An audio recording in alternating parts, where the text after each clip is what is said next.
Thank you. Give Jacob a round of applause.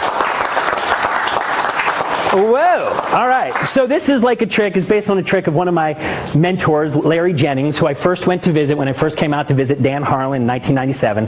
He took me out on a California road trip to meet the Larry Jennings. And Larry had this trick that was called the searchers. And the searchers, and some of you at home are like, yeah, the searchers. This was a hardcore trick because what would happen was he had the 10s and the 10s, and he would do a multiple side steal, and the 10s would disappear from the top and the bottom. And then he would do 3 passes. And every time he did a pass, cover passes, right, the 10s would move down toward each other. And finally they would find the card, it would be the wrong card, then you do a little something, and bam, it would be the right card. And the trick had like 11 moves in it. And maybe 7 of those moves were heavy-duty passes. And when he showed it to the professor, I hope everyone at home knows who the professor is, Di Vernon, right? And pardon my impression, I've been doing it a long time. I'm no Jared Koff, but I have to do it anyway. He showed it to the professor, and the professor said, Larry, that's the worst trick I've ever seen! So this pissed Larry smooth off, and he left the Magic Castle for a long, long time, which was, you know, maybe 2-3 days. And then he came back to the Magic Castle at one point, because he was probably looking for a cocktail, and in those days you could even be having a fight with Vernon, but if you were bros, you drank for free at the Magic Castle. It was another time. It was another time. It was another place. And so Larry, sitting at the bar drinking by himself, alone, mad, sad, hurt about his cardmanship, had been questioned by the professor. Right, totally. And so enter Bruce Servan. I don't even know if this is actually who it literally was, but it sounds best when it's a Bruce Servan story. The story's so much better with Bruce Servan in it. All stories. Tonight I'm going to do a Bruce Servan homage in terms of... We'll do a Bruce Servan moment before we're done. You spot it. When you see a Bruce Servan moment, take a drink. So Bruce Servan rolls up to Larry Jennings at the bar, and he says, Larry, why aren't you talking to your teacher? He's sitting over there in his special chair. Why won't you speak to your teacher, Larry? And Larry, well, you hurt my feelings, Bruce. You hurt my feelings. And Bruce said, hey, he's sorry. He's really sorry. Show some respect for your teacher. Go speak to your teacher. He's sorry. You know, Larry.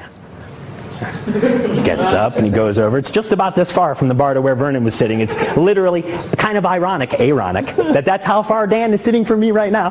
And Larry walks over and he sits down, like, you know, the way you would sit down with a person that you heard was about to apologize to you. Well, Professor. Larry, I've been thinking about that trick. Yes, says Larry. It's the worst trick I've ever seen! Because what Vernon knew was that it's really hard to have a trick that's great with 8 passes in it. Right? What's great about Search and Destroy is there were 2 passes in it. Jacob did both of them. They flashed really bad, all of them, all the time, and no one cares. Yay, magic! So what we're going to do is we're going to talk about how the trick works. And we'll talk about the actual control that we use separately in another little segment. I'm going to show you this one because it's the simplest, easiest way for us to sort of move forward on this here. We got 2 mates here. We'll use 2 red aces, just like that. And you have a card selected and returned to the 7th position from the top of the pack. Now, in this, we're going to use the depth illusion, sometimes called tilt in the Midwest. And here's how it works. It's a regional trip. So what would happen is I would say, hey, could you help me? And as I'm walking over here, I'm actually thumbing off 3 cards. I'm going to make sure everyone can see this pretty good. I'm thumbing off 3, and I'm thumbing off 3 more, and I'm sticking them in the fork of my thumb. And I have all the time in the world to do this. So I'm not doing a pinky count, and I'm not doing a thumb count. And there's all kinds of fancy stuff I'm not doing. What I'm actually doing is giving myself time and space so that I never really have to take my energy off of the audience, which is, again, that structure, right? Because if you're all technically motivated, you're going to think you're supposed to do some kind of pinky count right now, which takes your head right out of the game. Right? As opposed to me, hey, Callie, would you help me with something? I really need your help, right? And so I was really in the game the whole time. And now I've got those cards separated from the rest. Now I say, would you go ahead and take that card, look at it, show it to everybody. Bam. And that's the moment I want to talk about, because that's the moment when you actually get to say to your entire audience, show the card to everyone, the subtext of that moment is, hey everybody, look over there. Whatever you're doing, turn and look at your buddy for a minute and leave me the hell alone. this is one of the primary wonderful things about really working with how you structure your magic, because if you do it right, lots of times you can get away with doing whole shows without anyone looking in your general direction when you're doing a move. So at the moment I say, Callie, show that card to everybody, I come back here and I lower the cards away from the break. And of course I'm in a tilt position right now, but you can't see it. Here's another thing about tilt. You don't want to stand like this for obvious reasons. Look, I'm looking in the monitor. I'm flashing so hard. That sucks. Look at that. That's not even okay. But we don't stand that way. And I didn't in real life. I would stand like this. And so now here we are. What do we see from the right? Nothing. What do we see from the left where Dan is? Nothing. What do we see from where you are? Nothing.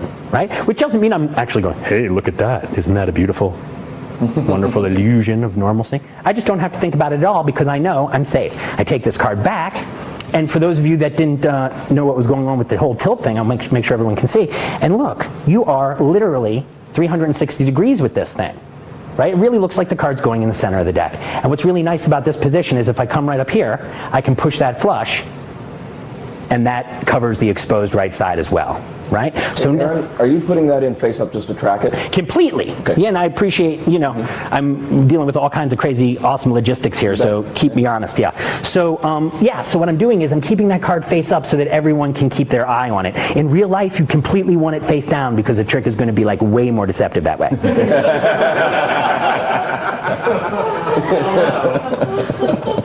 Oh, take off your magic glasses and it'll disappear. Okay, so if I take this card, and this is actually just an effect note. When I say I'm going to place this card a few cards up from the bottom, and this one a few cards down from the top, and I'm really just counting two groups of 3 and 6, and I'm sticking it right there above that card. Of course, it's really easy with the face-up card, but in real life, that's going to be face down. So now this is important because this is what it all comes down to. We get really hung up on the idea of visual magic, and I think a lot is made of that, and I also think a lot of it is mismade of that. There's so much about what happens in magic happens behind our eyes, and I think one of the problems when we're first really starting to get our arms around all of this is we really still think we're seeing magic because we're being so deeply fooled by how it actually works. So what makes this trick work is this picture. This is the picture. The audience remembers this picture, and when they remember that other picture of those cards moving in, that's where the effect is. It's almost like a little storyboard. Bam, bam, bam. They picture those 3 pictures, and your job is to show them only those 3 pictures, right? The pictures we show the audience are the effect. The pictures that we edit out of their perception, those are called the method. It's pretty much that simple, right? So now, I take these cards now. This sometimes happens when I do this trick for magicians, I've never met a magician who's failed to have a magic word. And if they don't have a magic word, they find one, damn it. They find one now, right? So, if you say to a regular person, do you have a magic word you like to use in situations just like this? Zoom. Yeah, that's a magician. So, Dan, you do it with me. Do you have a magic word you use in situations just like this? No. That's beautiful. It's a little negative, but I like it. That's the magic word my mom used to use when I would ask to go to Al's Magic Shop on Saturday. I'd say, Mom, could I go to the magic shop? And she'd be like, no. Do your damned homework. Right? So, and that's what happens with regular folks, because regular folks have never been in a bizarre situation just like this. Come to think of it, I've done a lot of magic shows, and I've never been in a situation just like this. So I know how they feel. So, and what's really nice about that moment is when that person is literally just, I don't say, what's your magic word? Because then you would have to think of one. I say, do you have one for situations just like this? And if they're just going with the flow, they go, no. You go, perfect. I love it. A little negative, but I love it. For you, I love it. So, I hand you the deck, you cut the cards, you complete the cut, you give me the cards, and I immediately go back to this second picture. Bam. And I show those aces again, like so. Now I pick this up. I'm going to go ahead and turn this face down now so that everyone can start to get hip to this. Okay? And here we are. Just like that.